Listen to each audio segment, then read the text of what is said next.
사순절 기간입니다. 자, 이제 우리가 이 부활절을 맞기까지 6주 동안 우리 주님의 그 구원의 은총과 또 주님의 그 이 고난을 우리가 묵상하면서 우리가 더 예수 그리스도와 깊이 연합되어지고 그리고 우리의 믿음이 영적으로 더 성숙해지기를 도모하는 거룩한 사순절 기간에 여러분들 모두에게 하나님께서 더 영혼이 잘 되는 큰 은혜 주시기를 축복합니다. 어떤 기독교 잡지에 불행해지고 싶거든 이렇게 하라, 이런 제목의 글이 실렸어요. 네. 불행해지고 싶거든 이렇게 하라는 겁니다. 이렇게 하라는 건 하지 말라는 반어법이겠죠. 첫째는요, 작은 일에 신경 쓰고 살아라. 네, 작은 일에. 두 번째는 인생을 넓게 보지 말고 당장 앞의 일만 생각하라. 세 번째는 걱정을 많이 해라. 넷째는 내 스스로 옳다고 여겨라. 이 세상에 옳은 사람은 나뿐이라고 생각해라. 다섯째, 결코 남을 믿지 마라. 여섯째, 언제나 남과 비교하고 그 경쟁심의 끈을 놓지 마라. 일곱째, 돈이 생기면 무조건 주머니에 우겨놓고 절대 꺼내지 마라. 네, 여기까지예요. 일곱 가지. 이 중에서 여러분들은 몇 가지나 해당이 되는지 여러분들은 한번 점검해 보시기 바랍니다. 이런 여러분 불행의 원인은 쉽게 말하면 자기만 아는 사람이에요. 개인주의, 이기주의로 사는 사람입니다. 남이야 어떻든 나만 생각하고 살면 편하기는 하겠지만 평안하지는 않습니다. 어떻게 하면 내가 평안할 수 있을까? 자, 고든 맥도날드라는 유명한 영성가가 있습니다. 이분이 내면 세계의 질서와 영적 선장이라는 그 책에서 두 종류의 사람이 있다고 말합니다. 쫓겨다니는 사람과 부름받고 사는 사람입니다. 쫓겨다니는 사람은 자기가 인생의 주인입니다. 자기가 자기 인생을 계획하고 자기 힘으로 자기가 정한 성공을 향해서 달려갑니다. 그래서 늘 바쁘고 쫓깁니다. 자, 이런 경우 어느 정도 성취도 하고 성공도 하지만 넘어지면 일으켜줄 사람이 없습니다. 그러나 부름받고 사는 사람은 내가 주인이 아니라 하나님이 주인입니다. 주인이 인도하고 나는 따라갑니다. 일의 목표도 주인이고 일을 통해서 얻은 결과도 주인의 것이니까 나는 최선을 다할 뿐입니다.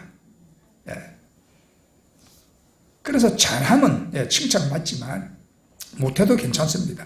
최선을 다할 뿐입니다. 그래서 평안합니다.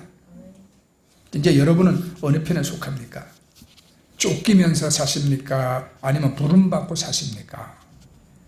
여러분이 여러분의 인생의 주인입니까? 아니면 하나님이 주인이십니까? 우리 인생의 목표와 자세를 다시 한번 우리가 점검해 보아야 할 것입니다.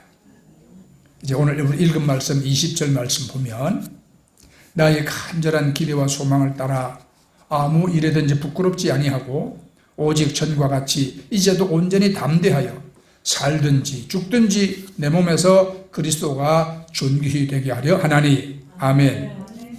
사도 바울이 이 빌립보서를 쓴 것은 로마의 감옥 안에서 썼습니다. 바울은 그리스도를 위하여 많은 고난을 받은 가운데 감옥에 2번 갇히게 되었어요. 자, 한 번은 이스라엘 가이사랴에 있는 그 총독부의 감옥이고 또 하나는 로마에 있는 감옥이었습니다.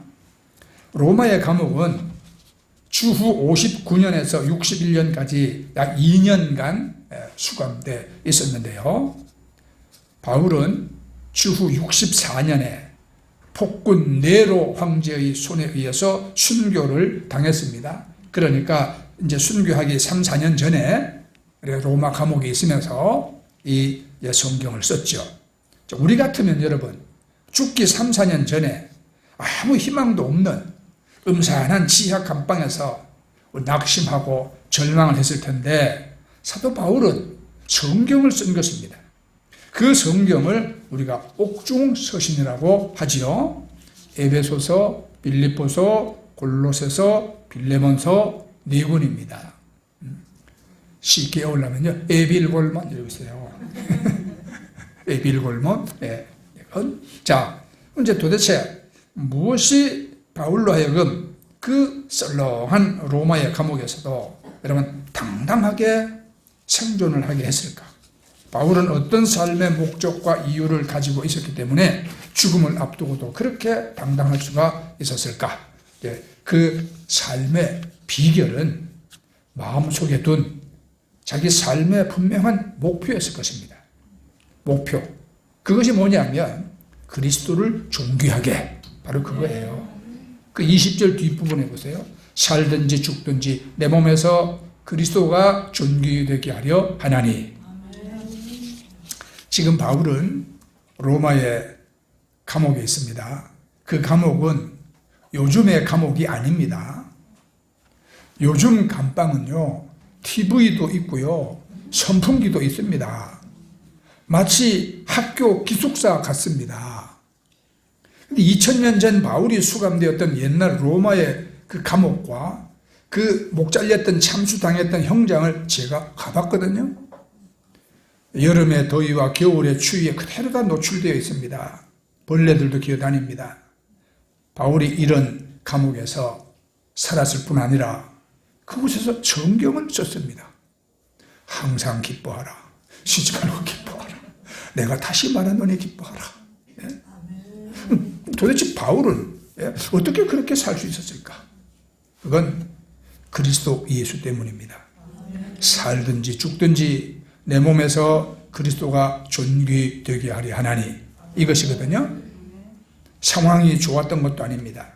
내일 모레 석방된다는 기대가 있었던 것도 아닙니다. 딱 한 가지가 바울을 움직였죠. 살든지 죽든지 내 몸에서 그리스도가 존귀되게 하려 하나니. 이 분명한 목표가 그를 움직였습니다. 그러니까 이는 내가 사는 것은 그리스도니 죽는 것도 유익함이라. 이 믿음이 그를 지탱했습니다. 여러분, 왜 예수 그리스도를 우리가 존귀하게 해야 합니까? 이제 그 예수님을 우리가 만날 것이기 때문인 것입니다. 이 땅에서의 삶은 부귀영화를 누리든 아니면 이렇게 여러분 의를 행하고 고초를 겪든지 간에 잠시 잠깐이면 끝나는 것이 우리 인생입니다. 그러나 내 인생이 끝나는 그날에 우리는 반드시 이 예수님을 만나는 것입니다. 우리가 만나야 될 예수님은 더 이상 구원자가 아닙니다. 심판하시는 주님이십니다. 우리의 한평생을 다 여러분 아시고 심판하시는 그 예수님이에요. 그렇기 때문에 이제 바울은 이 땅에서의 7, 80년 삶이 아니라 천국에서의 영원한 삶과 또 그 주님 앞에서 칭찬과 받을 상급을 바라보면서 그는 지금 내가 자유하게 세상을 활보하고 살든 아니면은 죽수에 채여서 내가 감방 안에 있든 자기가 할 수 있는 것은 우리 주 예수 그리스도를 내가 존귀하고 영화롭게 하는 것이다. 그것은 이 땅에서만 할 수 있는 거예요. 천국 가면 그렇게 할 기회가 없습니다. 하나님은 그걸 요구하지도 않습니다. 다음 세상에서는. 그러니까 이 세상에 있는 동안에 우리가 세월을 낭비하지 말고 하나님의 뜻이 무엇인지 너희가 잘 분별을 해라. 모든 악은 모양을 버리고 너희가 성령 받고 예언의 말씀을 멸시하지 말고, 그렇게 바울은 가르쳤죠. 왜 그렇습니까?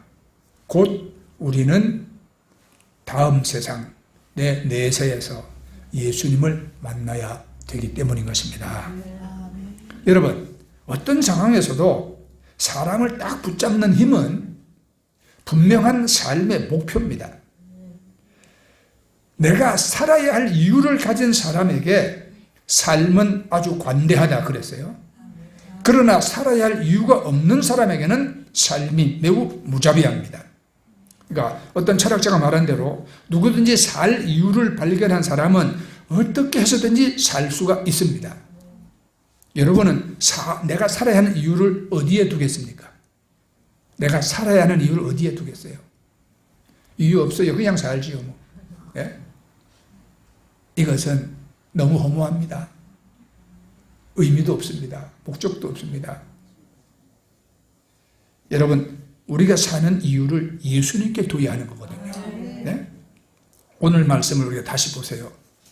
나의 간절한 기대와 소망을 따라 아무 일에든지 부끄러워 아니하고, 자, 아무 일에든지입니다. 예? 영어 성경에 in everything, 모든 일에 있어서 예수님이 삶의 중심이에요. 아무 일에든지 예수님이 삶의 중심이고 목적입니다. 이걸 우리 삶에 적용하면 내가 공부를 하든 직장을 다니든 사업을 하든 아무 일이든지 어떤 상황에서든지 어떤 경우에도 예수님을 존귀하게 하는 것이 우리 삶의 목적이 되어야 하는 것입니다. 네. 그래야 여러분 담대해집니다. 모든 용기가 여러분 거기서 나오는 거예요. 영적인 생활은 예수님을 믿는 것으로부터 시작하지 않습니까? 그러니까 믿는 것으로 여러분 충분하지 않습니다. 그 다음 단계가 예수님과 함께 사는 겁니다. 그러나 예수님과 함께 사는 단계보다 또 더 높은 단계가 있습니다. 그건 아예 예수님이 나 대신 사시는 거예요. 그것이 이제 오늘 21절입니다. 이는 내게 사는 것도 그리스도니 죽는 것도 유익함이라. 여러분의 세 가지를 한번 비교해 보세요. 나는 예수님을 위해 산다. 나는 예수님과 함께 산다. 나는 예수님으로 산다. 네, 여러분은 어디에 속합니까? 대답하기 어렵지요. 예. 대부분의 우리 믿는 자들은요, 자기 자신이 예수님을 위해 산다고 우리가 생각합니다. 이거 참으로 장한 거예요. 그러나 모든 무거운 짐과 교만의 출처가 바로 이 믿음에서부터 오는 거예요. 내가 예수님을 위해 산다. 이 경우에 주인공은 명백히 납니다. 내가 잘하면 예수님도 잘 되고 내가 못하면 예수님도 못 된다고 생각합니다. 예수님의 운명이 나에게 달려 있습니다. 이런 종류의 믿음의 사람들은 되게 열심입니다. 왜? 봉사도 많이 해. 그런데 많이 하기는 하는데 늘 피곤합니다. 항상 부족을 느낍니다. 어쩌다 한번 잘못하면 죄책감까지 느낍니다. 저도 그랬어요. 오랫동안 내가 주님을 위해 일하고 내가 주님을 위해 목회하고 내가 주님을 위해 산다고 생각했습니다. 네. 내가 젊은 나이에 세상의 부귀영화 하나 쫓지 않겠다. 내가 걸어가신 우리 예수님 쫓아 살다가 어느 날 부르시면 나는 주님 앞에 가서 칭찬받고 천국 영생을 누리겠다. 이런 생각이죠. 아니, 얼마나 장한 생각이에요, 여러분. 25살 때 그런 생각 해봤어요? 그런데 행복하지를 않았어요. 늘 판단의 기준이 나였습니다. 판단의 기준이. 어쩌다 못하면 막 낙심합니다. 어쩌다 잘되면 또 우쭐합니다. 그런데 오늘 빌립보 1장 21절은 이렇게 말하고 있잖아요. 이는 내게 사는 것도 그리스도니. 사는 주체가 내가 아닙니다.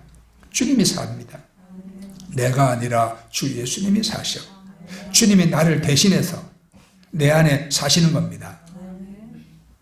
아, 그때부터 사는 것이 쉬워졌어요. 그걸 깨닫고 나부터 선교도 쉬워졌어요. 나 대신에 주님이 하시기 때문인 것입니다. 자, 우리 20절에 아무 일에든지 부끄러워 아니하고 어떤 경우든지 예수님을 삶의 목적으로 여러분 삶의 이유로 여러분 삼으십시오. 네. 내가 왜 사냐? 네? 왜 이렇게 건강보조식품 영양제도 5가지, 6가지 챙겨 먹고 운동도 하고 내가 건강하게 오래 살아야 되냐? 왜 그냥 새벽같이 일어나서 뼈빠지게 일하고 내가 돈을 더 벌어야 되냐? 아니면은 학생들 보세요. 그들이 들고 다니는 책가방이 참 수고하고 무거운 짐이에요. 왜 여러분 공부하고 지식을 쌓고 학위를 받고 그렇게 해야 합니까?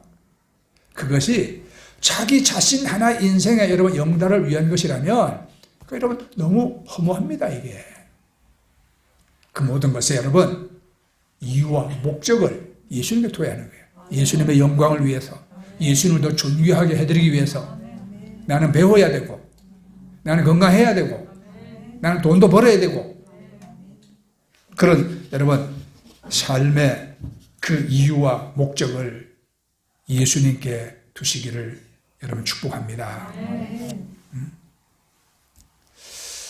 여러분, 이는 내게 사는 것도 그리스도니, 여러분 안에 여러분 대신 사시는 예수님이 있다는 걸 여러분 정말 믿으십니까? 그 예수님이 여러분의 주인을 되게 하면 그때부터 여러분의 인생은 달라질 것입니다. 자, 이제 바울의 삶은 철저히 예수님 중심의 삶이었어요. 예수님이 존귀하게 되는 것이 그 삶이었습니다. 전체였어요. 그런데 그것을 위해서 한 가지 살펴봐야 합니다. 20절 중간에 보면 이제도 온전히 담대하여 그랬습니다. 예, 담대하다는 말의 헬라어 원어는 파레시아. 이 말은 용기라는 뜻이에요. 용기. 사람을 담대하게 하는 것은 용기입니다. 용기가 있어야 사람이 담대합니다.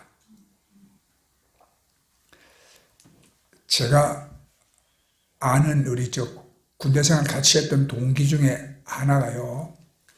이거 완전히 그냥 야행성 동물이에요, 이게. 예. 해만 지면 이건 그냥 뭐가 그래 바쁜지, 그냥 그러니까 옛날에 통금 있을 때요. 늘 통금에 걸려요. 예. 자기 집 올라가는데 그 딱 골목에 그 파주소가 있거든요. 예. 어떻게 하면 조기를 안 걸리고 내가 집까지 가냐. 별꾀를 다 쓰고, 예? 천리길을 돌아가기도 하고.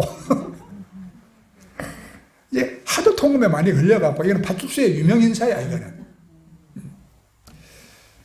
그런데 어느 날, 여러분, 통행금지가 없어졌잖아요. 어느 날 통행금지가 없어졌어. 완전히 압박과 서름에서 해방된 민족이 됐어요. 예. 그래서 이 친구가 그날, 예? 밤 12시 되고 나서부터 파출소 앞을 왔다 갔다 나 잡아봐라. 담대하게 파출소 앞을 왔다 갔다 앞에 파출소 승객들 쳐다봐가면서, 예? 그런 담대함이 어디서 생겼을까? 이제는 자기를 그런 구속하는 법이 없어졌으니까, 네. 그렇게 담대하게 파출소 앞을 왔다 갔다 했는데, 그날 또 잡혔어요. 왜? 거동수상자로. 이게 자꾸 왔다 갔다 하니까.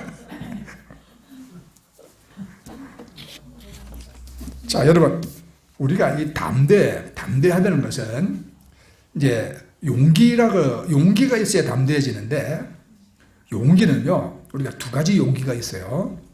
하나는 도덕적 용기, 다른 하나는 신앙적 용기입니다. 도덕적 용기는 떳떳할 때 오는 용기죠. 남에게 내가 구린 것이 없으면 떳떳합니다. 정치가들이 뇌물 안 먹고 기업가들이 탈세 안 하면 떳떳합니다. 그러나 도덕적 용기보다 더 큰 것이 신앙적 용기입니다. 신앙적 용기는 자기가 믿는 신앙을 위해서 목숨을 버릴 각오가 되어 있는 용기입니다. 세상에서 가장 강한 사람은 살기로 마음먹는 사람이 아니라 죽기로 마음먹는 사람입니다. 21절을 보세요. 이는 내게 사는 것이 그리스도니 죽는 것도 유익함이라. 아멘. 네, 여러분 아멘 안 해. 왜? 여러분들 죽기 싫으니까. 역사적으로 보면 가장 무서운 사람들은 왕들이 아니라 순교자들이었습니다.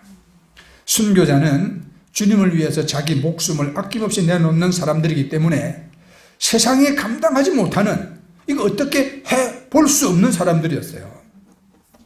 지배자들은 살아서 말하고 순교자는 죽어서도 말합니다. 지배자들은 살아있을 때만 지배하지만 순교자는 죽어서도 지배합니다. 루마니아의 기독교 지도자 요시프 톤이 그 악독한 독재자 차우셰스크 독재 정권 하에서 비밀 정찰에게 딱 붙잡혔어요. 목숨의 위협을 받습니다. 네가 자꾸 교회 강단에서 사람들에게 독재 정권 어쩌고 저쩌고 얘기하면 죽이겠다. 그때 이분은 이렇게 말했답니다. 당신의 최대의 무기는 죽이는 겁니다. 하지만 나의 최대한 무기는 죽는 것입니다. 정말 세상이 어떻게 해볼 수 없이 무서운 사람들이 여러분 죽기로 다짐한 사람들이잖아요. 근데 우리가 이제 진정한 순교는 우리가 무엇인가? 저는 우상에 대해서 좀 많이 묵상을 합니다. 여러분이 알다시피 우상은 깎아 만든 나무나 돌 조각이잖아요. 그런데 우리가 조금 더 깊이 생각해 보면 우상은 우리 밖에 있는 게 아니라 우리 안에 있습니다. 우리 밖에 있는 우상보다 우리 안에 있는 우상이 훨씬 더 무섭고 어렵습니다. 마음속에 하나님 대신으로 만들어 놓고 그것을 하나님처럼 섬기는 것이 모두 우상입니다. 사람들은 저마다 마음속에 우상이 있어요. 이 우상은 살아계신 하나님을 섬기는데 방해가 되는 것입니다. 이 우상을 스스로 제거하는 것은 내가 죽어야 되는 거예요. 내가 바울의 고백처럼 죄 짓고 불의하고 육신의 욕심을 따라서 우상 숭배하던 내가 그리스도와 함께 십자가에 못 박혀 죽어야만 이게 가능한 것입니다. 그래서 바울 신앙 고백의 또 하나는 그리스도가 자신을 통해서 존귀하게 되기를 원하지만 그것이 이제 몸을 통해서 이루어지기를 바란다는 겁니다. 우리가 다시 이제 20절을 보면 아무 일에든지 부끄러워하지 아니하고 지금도 전과 같이 온전히 담대하여 살든지 죽든지 내 몸에서 그리스도가 존귀하게 되게 하나니. 바울이 주님을 존귀하게 여길 때는 그걸 몸으로 그렇게 되기를 원한다는 것을 우리가 깊이 생각해 봐야 합니다. 자, 갈라디아서 2장 20절 말씀도 여러분 외우는 분들 많잖아요. 네? 이제 내가 그리스도와 함께 십자가에 못 박혔나니 이제 내가 사는 것 아니요 내 안에 오직 예수께서 사신 것이라. 내가 육체 가운데 사는 것은 나를 위하여 자기 몸을 버리신 예수를 위해 내가 사는 것이다. 바울은 그렇게 고백했습니다. 이 말씀 갈라디아서 2장 20절의 한가운데에 내가 육체 가운데 사는 것은 이 말씀이 있죠. 그 말 앞에 우리가 예수님과 함께 십자가에 못 박혔다고 선포합니다. 이 말씀 뒤에는 이제는 나를 사랑하사 나를 위하여 자기 자신을 버리신 하나님의 아들을 믿는 믿음 안에서 살겠다고 다짐을 합니다. 그 한가운데 육체가 있어요. 그 앞부분이 우리가 사는 이유라면은, 그죠? 그 뒷부분은 우리가 사는 목적입니다. 그 가운데 육체가 있습니다. 그러니까 여러분, 우리의 이 육신이 얼마나 여러분 중요합니까? 예수님이 십자가에 죽었을 때 우리 육체와 함께 죽었습니다. 예수님이 우리 안에 사실 때 우리 육체 안에 사시는 것입니다. 우리가 하나님의 아들을 믿는 믿음 안에서 살 때 우리 육체 안에서 우리가 그렇게 또 사는 겁니다. 모든 것의 중심에 우리 육체가 있고 몸이 있습니다. 예수님이 죽은 것도 육체 안에서, 예수님이 사시는 것도 육체 안에서, 예수님을 사는 것도 육체 안에서 이루어지는 겁니다. 그래서 우리 육체는 예수님이 우리 안에 사시는 공간이고 예수님이 우리를 위하여 일하시는 여러분 일하는 통로가 되는 것입니다. 그래서 우리는 여러분 몸으로 평생 예배하잖아요. 그러니까 사도 바울이 너희 몸을 거룩한 산 제사로 하나님께 드리라 그랬거든요. 집에서 오늘같이 비 오는 날, 아이 그 뭐 또 교회 가서 그냥 앉아 있어야 예배냐? 우리 그냥 텔레비 켜고 설교 듣자. 그리고 여러분 텔레비를 턱 켜고 뜨뜻한 방에 소파에 앉아서 설교 듣는 것, 이거는 몸으로 드리는 예배가 아니에요. 우리 몸을 드려야 산제사입니다. 우리가 여러분 봉사도 입으로 하는 게 아니라 몸으로 하는 겁니다. 몸을 움직이지 않으면 봉사가 아니잖아요. 우리 몸을 그대로 두면 이건 죽을 육체입니다. 몸을 움직여서 주님께 나오면 생명의 역사가 일어납니다. 선교도 몸으로 해야 하는 거예요. 앉아서 선교한다고 선교 이루어지는 것이 아닙니다. 기도하고 힘써 준비하고 떠나야 합니다. 네. 그래야 선교가 되는 거거든요. 그러니까 여러분의 몸을 소중하게 여기세요. 건강하시기 바랍니다. 건강하시기 바라요. 네. 그러다가 이제 때가 되면 우리는 대부분 몸이 약하거나 병들어서 하나님께 갈 것입니다. 그때 감사하세요. 하나님이 나에게 아름다운 몸을 주셔서 80년, 90년 쓰다가 하나님께 갑니다. 하나님 감사합니다. 그러세요. 요 경기도 용인에 가면 한국 선교 100주년 순교자 기념관이 있습니다. 요 기념관 3층 올라가면 거기 한국에서 순교한 외국인 그 선교사와 또 순교한 우리 신앙 선배들의 사진이 쫙 걸려 있습니다. 이제 한 분 한 분 이렇게 보다 보면 마지막 액자에는 사진이 없어요. 대신 거기 거울이 들어 있습니다. 그래서 이거 뭔가 하고 뒤다 보면 자기 얼굴이 보입니다. 그 밑에는 이렇게 적혀 있어요. 이제는 당신이 주를 위해 죽을 때입니다. 그렇죠. 여러분, 우리 삶이 얼마나 남았는지는 모르나 우리가 한 가지 결심 분명히 해야 돼요. 하나님, 내 삶이 얼마인지는 모르나 주님이 오라고 부르실 때까지 이 몸으로 주님만 존귀하게 하옵소서. 이 몸으로 주님을 위해 예배하고 기도하고 봉사하고 선교하게 하옵소서. 때가 되어 주님이 부르실 때 오로지 내 몸에서 주님만 나타나게 하옵소서. 이런 기도가 있기를 여러분 바랍니다. 얘기 하나 하고 마치겠습니다. 저 경상남도 한 시골 출신의 김서은이라는 젊은이가 6.25 전쟁 때 큰 공을 세우고 27살의 나이에 별을 달았어요. 27살의 장군이 됐어. 전쟁이 끝난 다음에 어머니에게 찾아가서 인사를 드렸습니다.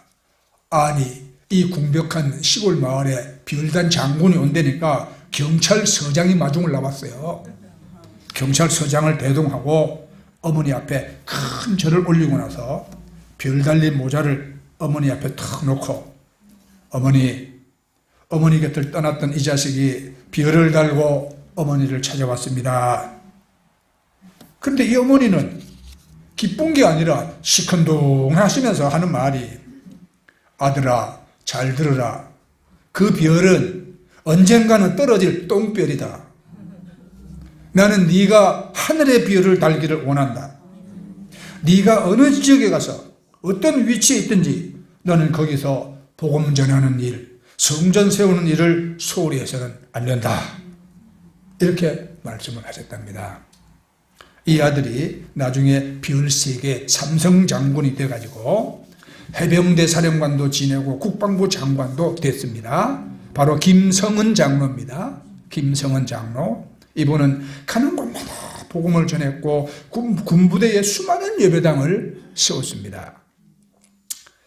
때가 돼서 전역한 다음에는 하나님께서 주셨던 모든 땅을 다 팔아서 서울 약수동에 교회를 세웠는데 그때 당시 한국교회 예배당 가운데 가장 아름다운 예배당으로 꼽혀지는 신일교회를 세웠어요. 성전을 봉헌한 다음에 예배당 사진을 다 찍어서 이제 어머니를 찾아갔습니다. 어머니, 이 예배당을 이 아들이 건축위원장으로 섬겨서 하나님 앞에 봉헌했습니다. 어머니가 기뻐하시면서 눈물을 흘리며 네가 이제야 하늘의 별을 달았구나.